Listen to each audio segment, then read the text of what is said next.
During the Mass, a massive hole appears in the church.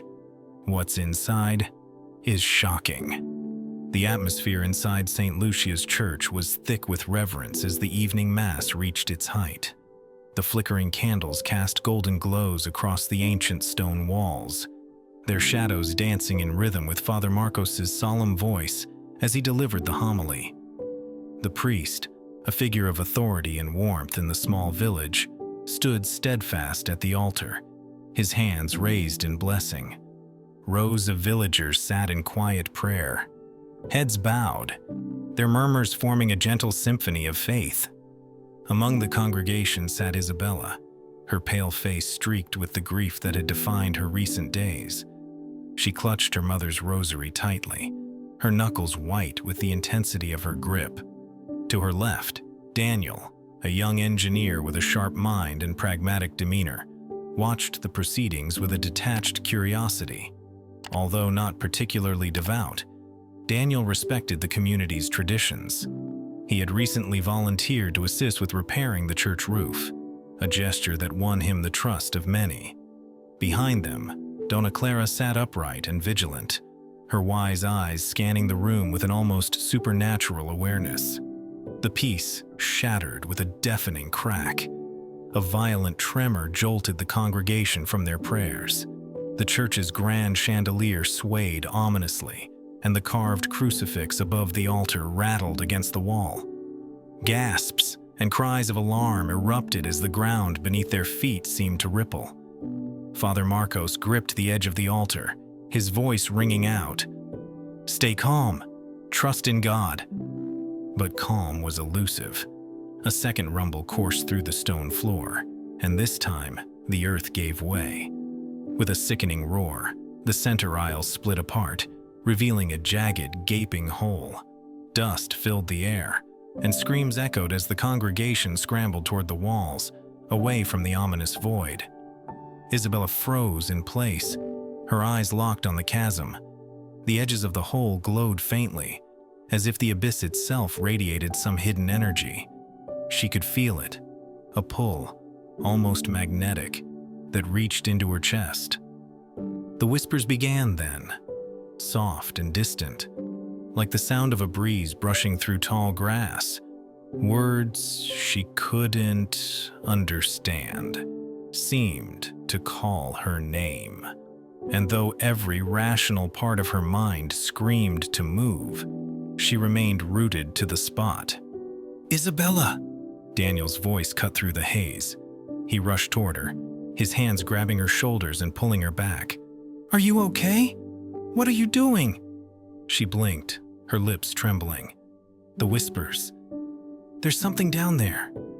Father Marcos's commanding voice rose again. "Everyone, leave the church! Go to the square! We'll figure out what's happened!" The villagers streamed out, their faces etched with fear and confusion. Outside, the air was thick with tension as people murmured among themselves. Rosa, an elderly woman known for her fiery temperament, jabbed her finger at Father Marcos. "This is a curse, a punishment for our sins. What are you going to do about it, Father?" Father Marcos raised his hands for silence, though his own heart was pounding. "We'll investigate this. Until then, pray for guidance and strength." Daniel stepped forward, his voice steady and practical. "We need to assess the structural damage and figure out how deep this thing goes. I'll get my tools and take a look." Before Father Marcos could respond, Isabella interrupted, her voice tinged with fear and certainty. "You don't understand. There's something alive down there. I heard whispers. I'm not imagining it." Her words sent a ripple of unease through the crowd. Whispers?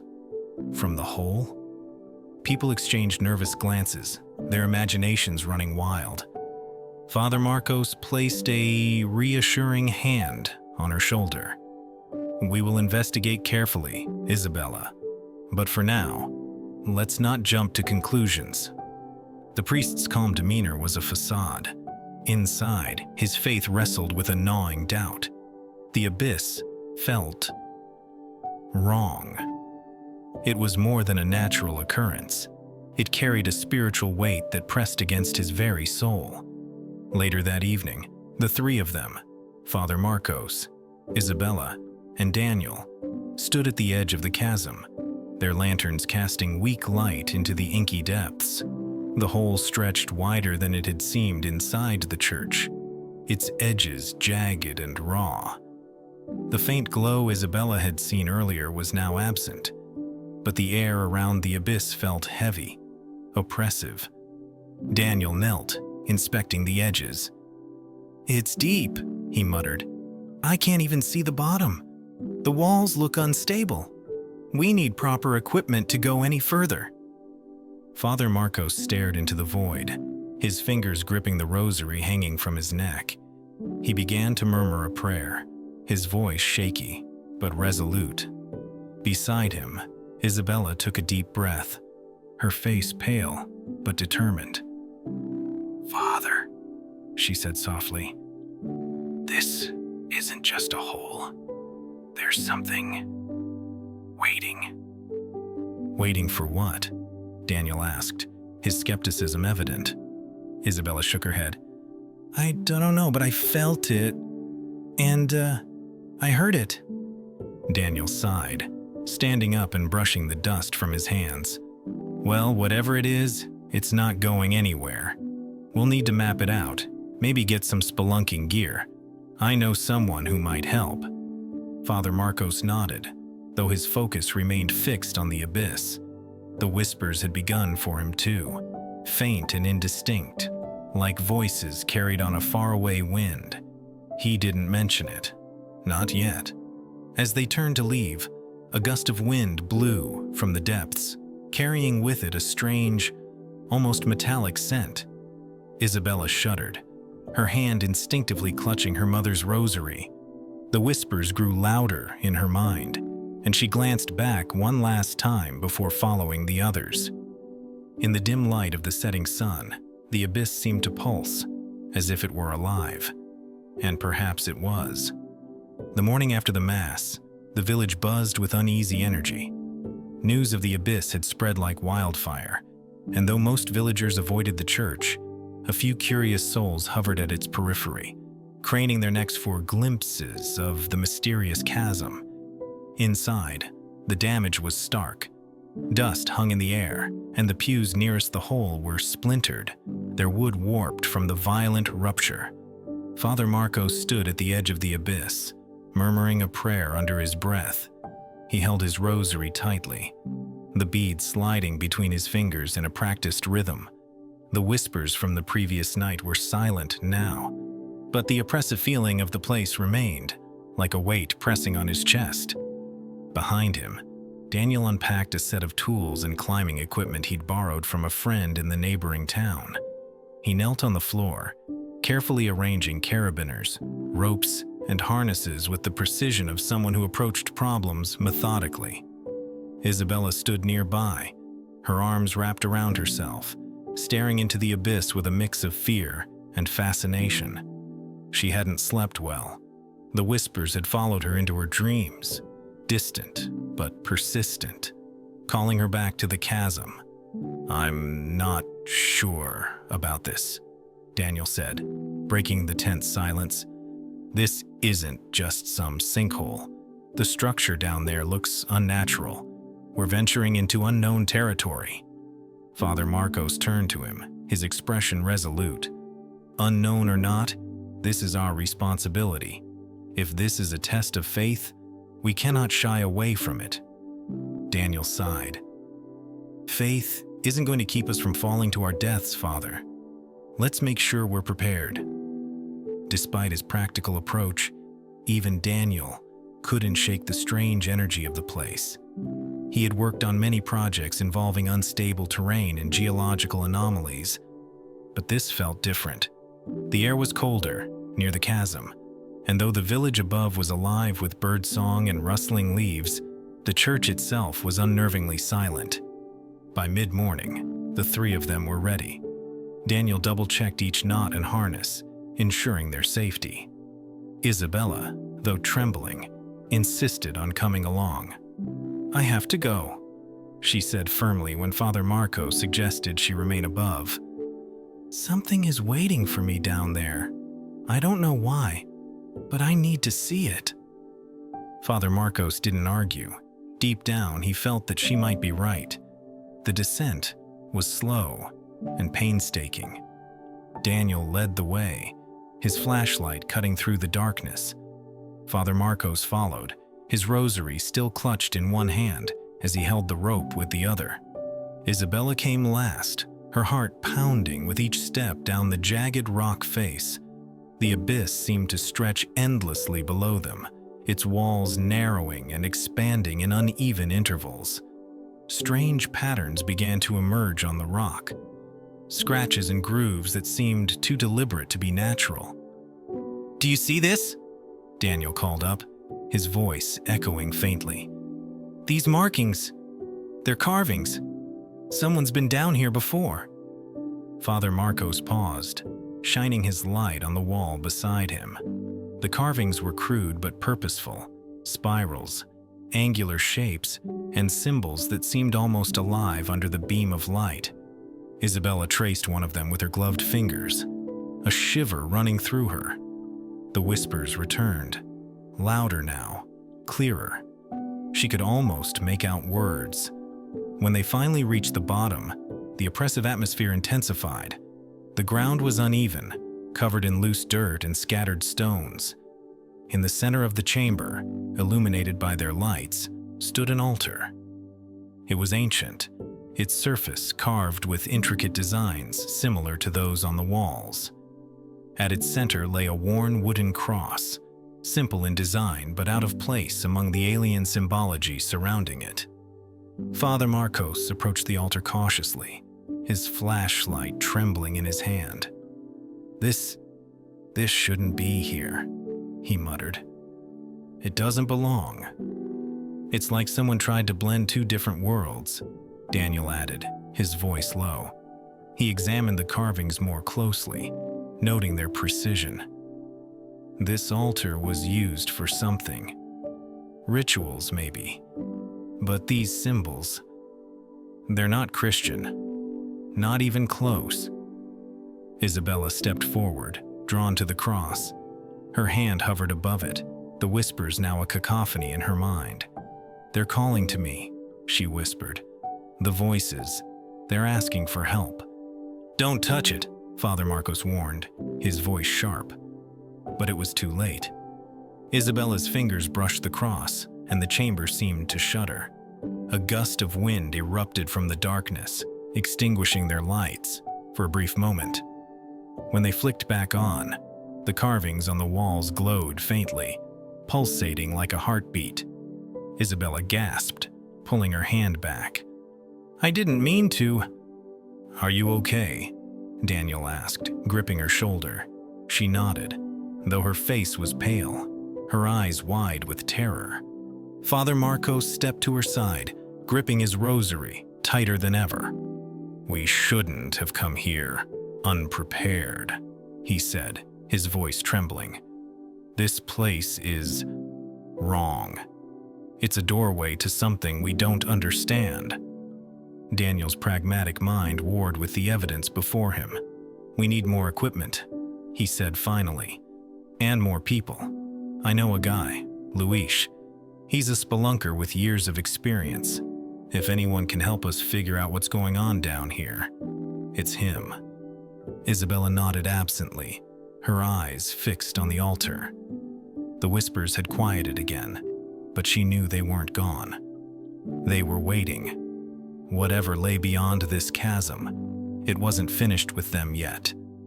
The village seemed different when they emerged from the church. The sunlight, which should have felt warm and reassuring, appeared dimmer, as though filtered through an unseen veil. The people of St. Lucia gathered in small clusters in the square, their conversations hushed, and their glances toward the church filled with unease. Whispers of curses and omens wove through the air, and the elders of the community clutched their rosaries tightly. Father Marcos, Isabella, and Danielle walked silently toward Dona Clara's home. their faces etched with the weight of what they had seen. The elder woman's cottage was at the edge of the village, surrounded by overgrown wildflowers and an ancient oak tree that seemed to lean protectively over the roof. A faint scent of herbs and incense drifted from her windows, mingling with the earthy scent of damp soil. Donna Clara opened the door before they knocked, her eyes sharp and knowing. She studied their faces in silence for a moment before stepping aside to let them in. Inside, the walls were lined with shelves filled with jars of dried plants, yellowed books, and candles burned nearly to their bases. A small altar in the corner bore an assortment of religious icons, mingled with objects that seemed far older. Stones etched with symbols, a feather tied with red string, and a bowl filled with ashes. "You went down there, didn't you?" she asked, her voice steady but tinged with disapproval. It wasn't really a question. She gestured for them to sit at the small wooden table in the center of the room. Father Marcos nodded, his expression grim. "We did, and what we found, it defies explanation. There's an altar, carvings, and—" "The cross," Isabella interrupted, her voice shaky. "There's a cross on the altar, but it doesn't belong. The carvings, the symbols, they're not Christian. And the whispers. Clara, I can hear them. They're asking for help." Donna Clara's face darkened, and she crossed herself. "The abyss is ancient," she said. "Older than this village, older than the church that was built over it. I warned Father Mateo about it when I was young, but he dismissed me. Said the church would sanctify the ground, make it safe." Her eyes flicked to Father Marcos. Clearly it did not. "Do you know what it is?" Daniel asked. His voice was calm, but there was a tension in his jaw that betrayed his unease. "What we're dealing with?" Donna Clara sighed, leaning back in her chair. "Not exactly, but the stories have been passed down. Long ago, before the first settlers came to this valley, the land was said to be cursed. The abyss was believed to be a gateway, an opening to a place where restless souls gathered. People spoke of sacrifices made to keep the darkness at bay. When the church was built, it was meant to seal the gateway, to trap whatever was inside. That cross you saw? It's a seal, placed there to keep the spirits contained." Isabella's hands trembled. If it's a seal, then why are they asking for help? Why do they sound so desperate? Donna Clara's gaze softened, and she reached out to place a comforting hand on Isabella's. "Not all spirits are malevolent, child. Some may be trapped unjustly, their suffering bound to the place. If you're hearing them, it may be because they see you as a bridge, a connection to the world they can no longer reach." Father Marcos frowned. "If what you say is true, then removing the cross could unleash something far worse. We can't risk it." Donna Clara nodded. "True. The cross is a barrier, but it's not a permanent solution. If the voices are growing, stronger, the seal may be weakening. This is no ordinary problem, Father. It's not just physical, it's spiritual." Daniel leaned forward, his brow furrowed. "We're going to need more than prayers. I have a friend, Luis, an experienced spelunker. He can help us navigate the abyss safely, but if what you're saying is true, we'll also need a plan for whatever spiritual forces are down there." Donna Clara smiled faintly. "Practical and cautious. Good. You'll need both. But you'll also need faith, Daniel, whether you believe or not." She turned to Father Marcos. "I'll prepare something for you to take. A blend of protective herbs and oils. It may help." By evening, the team had expanded. Luis arrived, his gear in tow and his demeanor calm and professional. He was a wiry man in his late 30s, his face weathered from years of underground exploration. He listened carefully as Daniel and Father Marcos explained what they had encountered. his expression unreadable. "So," he said finally, "you're telling me this isn't just a geological anomaly. There's something supernatural involved." "Yes," Father Marcos replied, "and I wouldn't blame you if you wanted to turn back now." Louis shrugged. "I've been in caves that people said were cursed. Heard stories about ghosts and demons. Nothing stopped me yet. If there's something down there, I'd rather know what I'm dealing with." They spent hours preparing. Luis inspected the climbing equipment, ensuring everything was in working order, while Daniel tested a new set of energy sensors he had brought to detect any fluctuations. Isabella clung to her resolve, though her hands shook as she packed a flashlight and extra batteries. Father Marcos carried a small vial of the protective oil Dona Clara had given him, as well as a Bible and his rosary. The descent the next day felt heavier, both physically and emotionally. With Luis leading the way, they navigated the uneven walls of the abyss with practiced precision. The carvings seemed to glow faintly in the dim light, pulsing in time with the whispers that grew louder as they descended. Isabella kept her eyes on the symbols, her breathing shallow. When they reached the chamber, Luis let out a low whistle.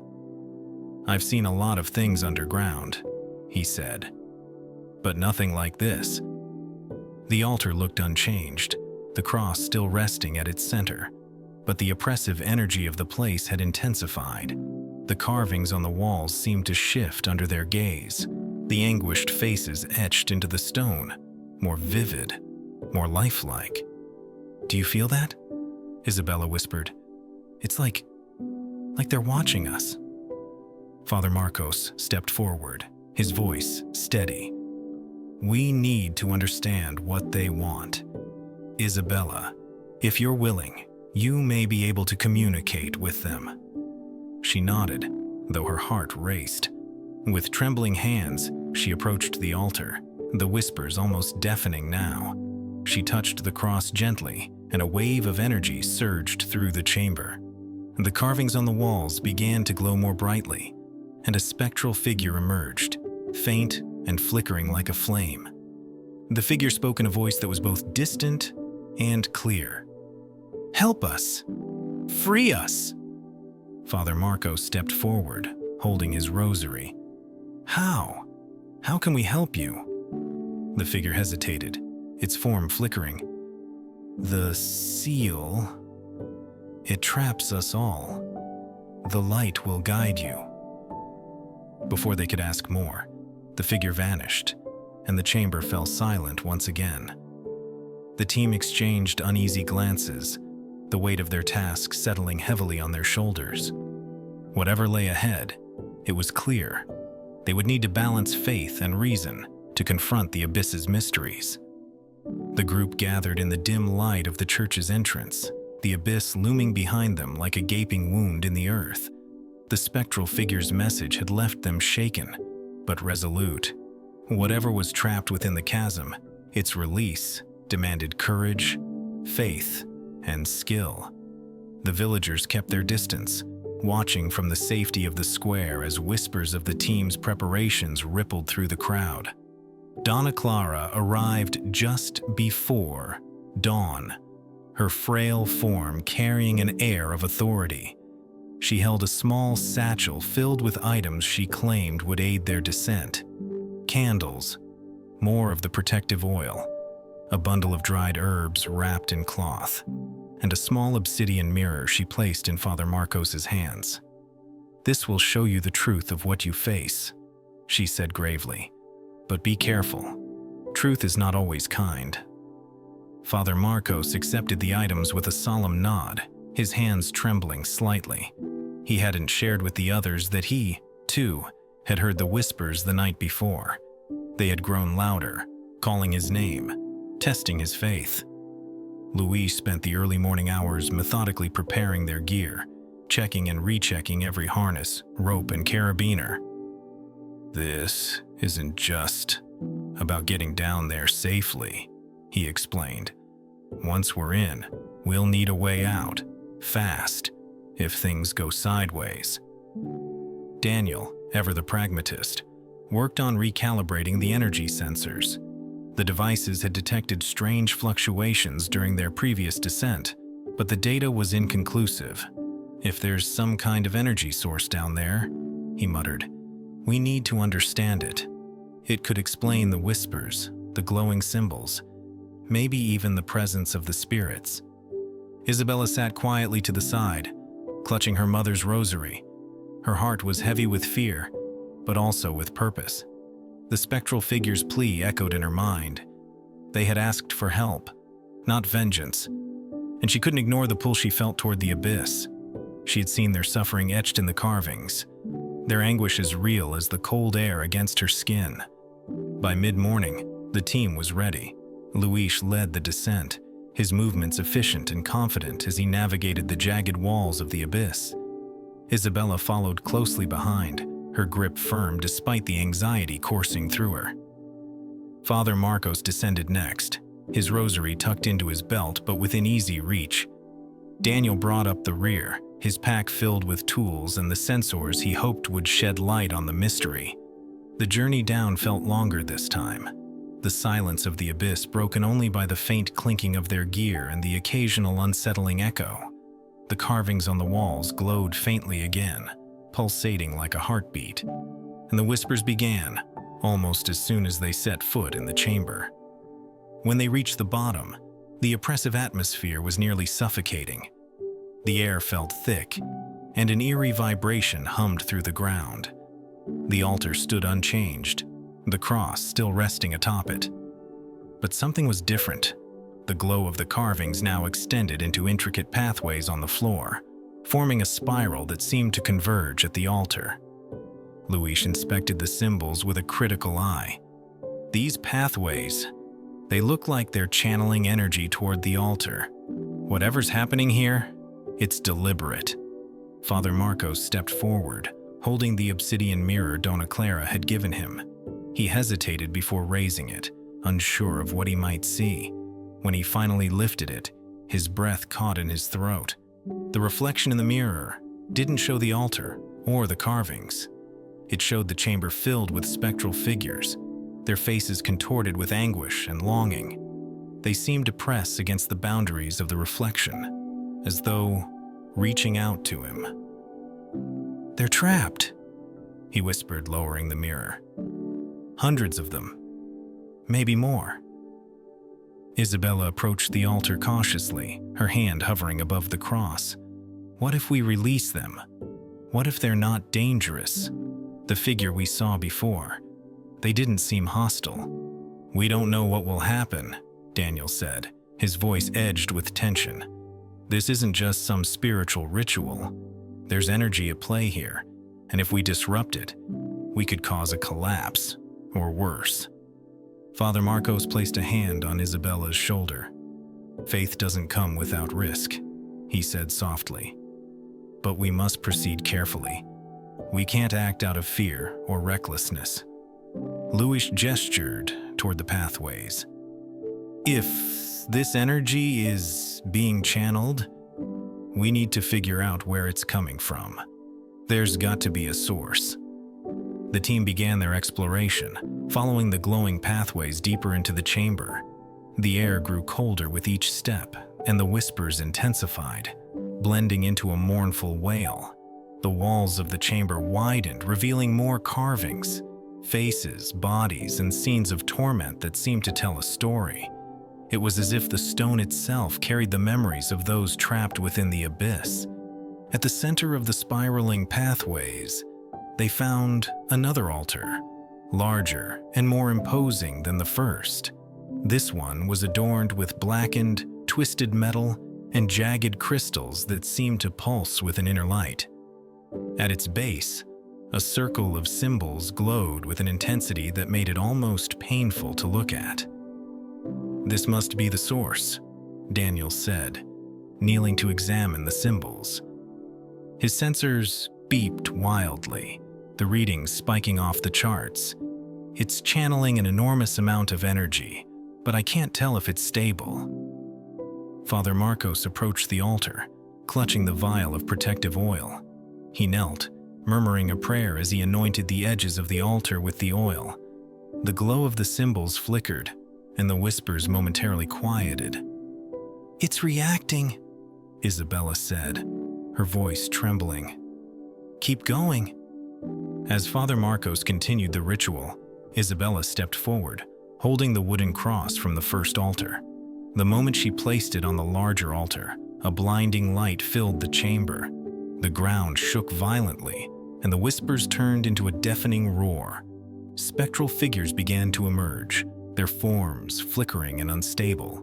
Some appeared calm, their expressions softening as they drifted upward toward the light. Others writhed in anger and despair, their anguished cries echoing through the chamber. "We've disrupted the seal," Luis shouted, his voice barely audible over the chaos. "We need to finish what we started, or this place will collapse." Father Marcos raised the obsidian mirror, his voice rising in prayer. The reflection showed the spirits being drawn toward the light, their forms becoming more stable, more peaceful. Isabella joined him, clutching the cross as she prayed, her voice steady despite her fear. One by one, the spirits ascended, their cries of anguish fading into silence. The chamber began to calm, the glow of the carvings dimming as the energy dissipated. The oppressive atmosphere lifted, replaced by a profound stillness. When it was over, the team stood in silence, their breaths ragged and their bodies trembling. The carvings on the walls no longer depicted anguish. The faces were serene, their expressions peaceful. As they ascended back to the surface, the sunlight felt warmer, brighter. The villagers who had gathered at the church's entrance watched in awe as the team emerged, their faces reflecting a mixture of relief and wonder. Father Marcos turned to Isabella, his voice filled with quiet gratitude. "The light has won this day," he said, "but it was your courage that made it possible." The abyss was no longer a place of despair. It had been transformed into a sacred ground, a reminder of the balance between light and darkness, and the power of compassion to bridge the two.